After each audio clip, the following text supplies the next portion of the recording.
To the second leg as we go now over in this year's Europa Conference League with Chelsea one step closer to the semi-finals. But what about this second legs? Will there be an upset or will it be business as usual? We'll take a look at that and much more next.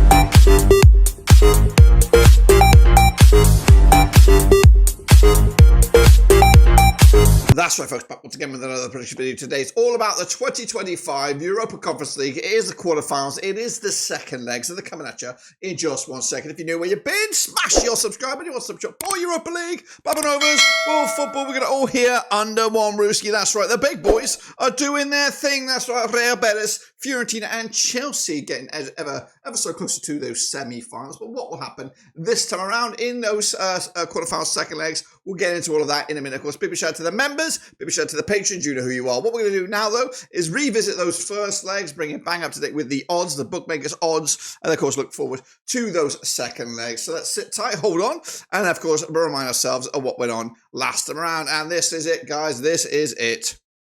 Is the Conference League quarterfinal stages, and we're at this second legs. Of course, but what will happen in the first legs? Well, let's have a look then, shall we? Of course, on the screen right about now, we're going to start with Real Betis against Jagiellonia over in Spain. It ended up as a 3-0 win. That was my prediction, I think. 3-0 winners was Betis. Final score was actually a 2-0 win. So upper hand for the Spanish team, as predicted in my eyes. Meanwhile, Celje, they took on Fiorentina over in Slovenia, and the Italians came out on top with a 2-1 win on the night.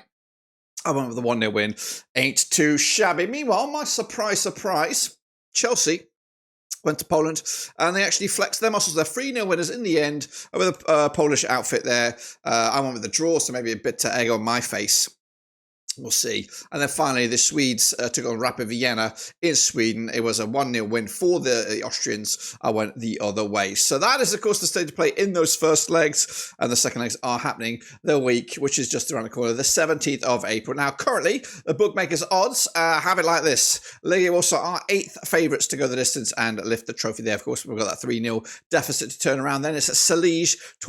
They are 7th favourites right there. Jagiellonia are 6th favourites. Djurgårdens are 5th, and then into the Power 4 we have Rapid Vienna, currently 4th place favourites. Fiorentina are 3rd place favourites. Real Betis are 2nd favourites, but of course Chelsea are in the top spot right now, purely because of their avenue, their path to that final, and we'll explore that in a minute. But these are the next round of games. It is the reverse fixtures, pretty much as you were. And we're going to start with, of course, a tricky trip to Poland for Real Betis. That's right. It's Jagiellonia, they are the hosts this time around, coming at you in Poland, if I can get there. Where the bloody hell are you?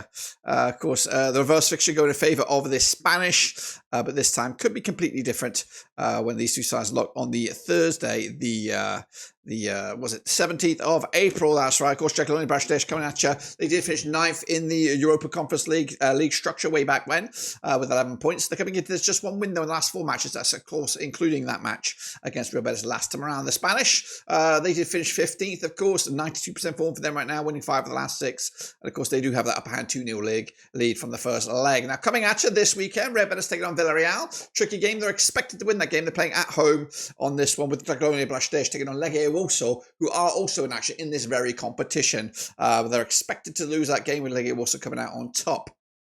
Now, of course, the Spanish have got a tricky passage to the final. They would, of course, take on the winner of the Fiorentina-Celje match. But let's not get ahead of ourselves. Let's get through this leg, of course, to see if they can get to those semi-finals. 2-0 up, first leg from Poland. Good lead for that. I do think Real Betis will go through here, but they will lose this first leg to make it a little bit spicy in the end. 1-0 win for Jagiellonia on the night in Poland to make it possibly a 2-1 aggregate score. We'll confirm that in a minute. Let's go to Fiorentina then, shall we, as they take on Celje, coming at you over at Fiorentina, who did finish 3rd in the table right now, unbeaten in the last 5 matches. Because Celje, who did finish 21st in the table, just 1 defeat in the last 6. That 1 defeat was this game, which was a convincing 2-1 win for Fiorentina in Celje way back on April the 10th. Fiorentina will be taking on Parma this weekend. They're expected to win that game. Celje taking on Murieska Sobota in their game over in the domestic league. Of course, I don't have any odds on that one, so or any indication as to which way that would go. You would expect Celje to come out on top on that one. So back-to-back home games for Fiorentina, where they're expected to win that one, and the bookies do have them to come out on top in this match, of course. They do have a slender 2-1 lead from that first leg. Fiorentina at home will be a difficult opposition for Celje. I don't think they'll get anything out of it.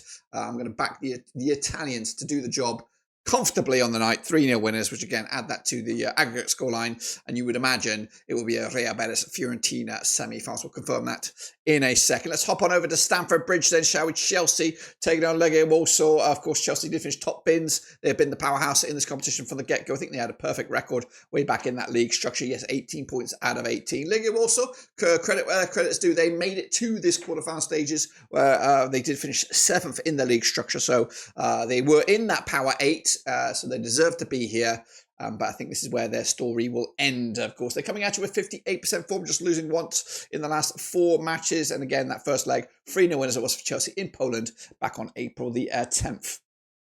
Chelsea now back-to-back clean sheets for them. In fact, they've got 3 clean sheets on the spin. Taking on Ipswich Town this weekend, they're expected to do the job on them as well. Of course, the bookies have them favourites in that match, and they also have them favourites in this match. Legia also taking on Jagiellonia. We already talked about that earlier. They're expected to win that game, but they're expected to lose this game. Don't think there's going to be much of a challenge in this one, but I do think the brakes will be off a little bit for Chelsea at Stamford Bridge. Going with another 3-0 win, which, if you, of course, add those two together, and you would imagine a safe passage through to the semi-finals, where they will likely take on the winner of this game, of course. When I say likely, is guaranteed, of course. Rapid Vienna up against Djurgårdens, coming at Austria on the 17th of April. That's right. Vienna, 4th in the table, of course, way back in the league structure, finishing with 13 points. They're coming at you with 50% form for them right now, picking up their first win in 4 in the last match, which was against Djurgårdens over in Sweden. Meanwhile, the Swedes, on the back of that 4 defeats and 2 wins in the last 6, they did finish 5th to Rapid Vienna's 4th in the league structure. So these two sides are round about right.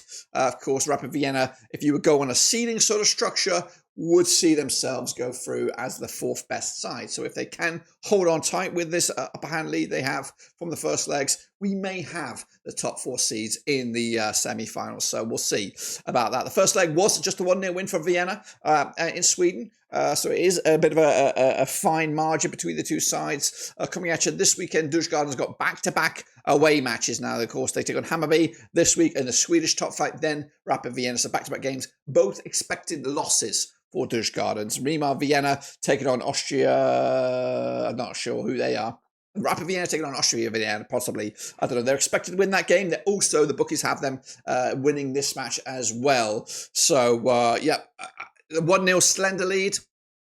A draw or more will do enough for Rapid Vienna, and I think they'll have a 2-0 win convincingly to go through then in my eyes. So pretty much a clean sweep of home victories. Of course, Jagiellonia caused a bit of an upset in Poland on the night. But what does that mean on aggregate scoreline? Well, so 1-0 win for Jagiellonia in that first leg. What does that mean for the grand scheme of things? Well, it does mean Real Betis will still go through 2-1, courtesy of that first leg victory in Spain. Meanwhile, Fiorentina with that 3-0 win over Celje, they'll go through 5-1 quite convincingly as well. A safe passage for them into that semi-final stages. Chelsea, we already thought they'd be there after the first leg. They'll make sure of it. 6-0 on aggregate. And then Rapid Vienna also going through 2-0 on the night, 3-0 on aggregate to set up these semi-finals, guys. We have Real Betis up against Fiorentina. What a ding-dong classic that will be, of course. And then Chelsea will take on Rapid Vienna in their own semi-final. Again, based over 2 legs, with, of course, the 2 winners going through to the final towards the back end of May. So that is it, guys. What are your thoughts and opinions about that? Do you agree? Do you disagree? Let me know down below. Of course, we'll look forward to seeing what you have in the predictions, of course, and then we'll look forward to the results when they come in next time around. But until then, subscribe. We'll see you soon. But until then, we are done.